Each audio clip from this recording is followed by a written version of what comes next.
time, I thought that was the best thing to do was try to end the football game. And I got a lot of trust in our quarterback. I got a lot of trust in our offensive line, our receivers, and to go out there and make a play, and they did it. Matt, how gratifying is it? Because we've been in here all season with you, and the one thing that you have not liked consistently about the offense was third down. You've been behind the chains. But it is a season best for you on third down. So how gratifying is it? And was it plan? Was it execution? How much of both? Yeah, I think it's all in the execution. Our guys knowing the plan and then going out there and executing, and guys just making fantastic plays. So just they that's something we've really put a lot of concentration on is our ability to convert on third down. And that's a good defense. I mean, it's a physical defense, and it's playoff football. Matt, if the review marks it short, are you going for it there? Yeah, that's what we talked about doing. Matt, this is the first time they could pull their off. So, you know, you did it a couple of times. What was so good about it? Those guys didn't all go on that drive. So, Well, I think it was the third down conversions. You know, we were able to convert, I think it was 2 third downs there at the end, and it was huge. Have you had that quarterback sneak in your back pocket all year? Did you purposely keep it there?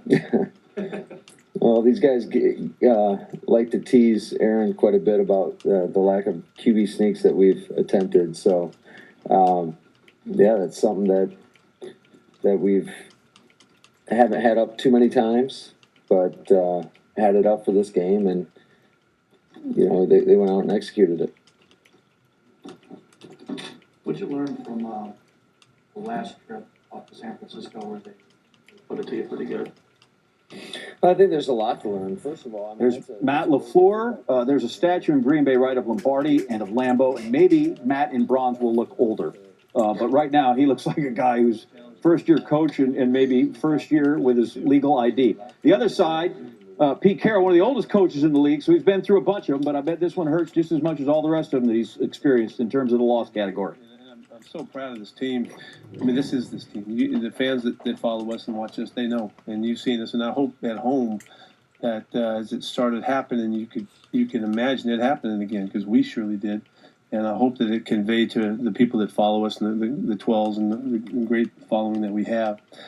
I think, is the start of this team. I think this is. It feels like 2012 all over again, and.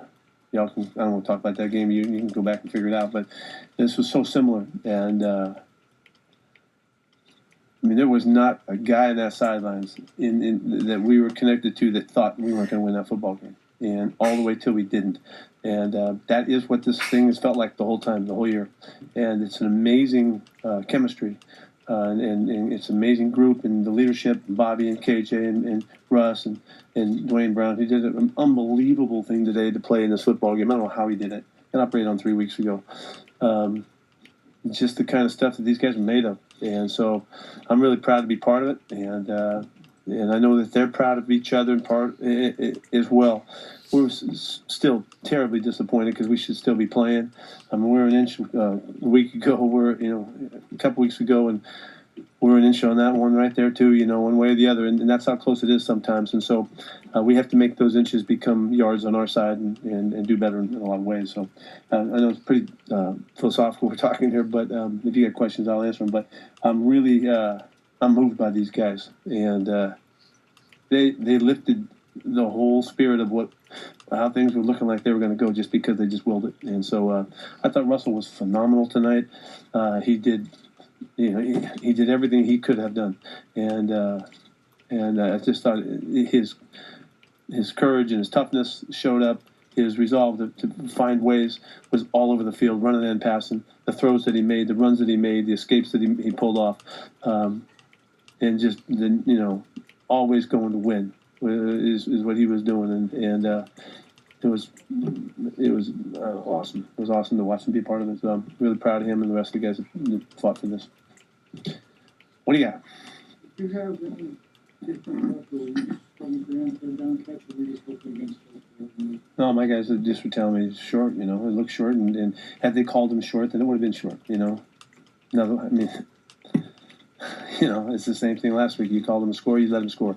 There was no return. That wouldn't. I'm talking going back to the Niners game, I guess. That's how it goes. Did you give any thought to going for it on 4th and 11? Yeah, we were thinking about going for it in that sequence, but not at 4th and 11. We thought our odds were so low that we had all the clock, we had the time, we had all of the opportunities to stop them, to get the ball back, and so we didn't want to put it all in one play. You know, if it was 4th and 4, 5 or 3 or somewhere there, maybe we were all through the whole discussion of it, but it winds up being a sack in 4th and 11, unfortunately. So. Do you feel like there was a lack of urgency getting the punt team out there and getting the punt away that maybe most of the play clock in that situation? I am struck when he said that Russell Wilson could not have done any more. He was 15 of 18 throwing it in the second half.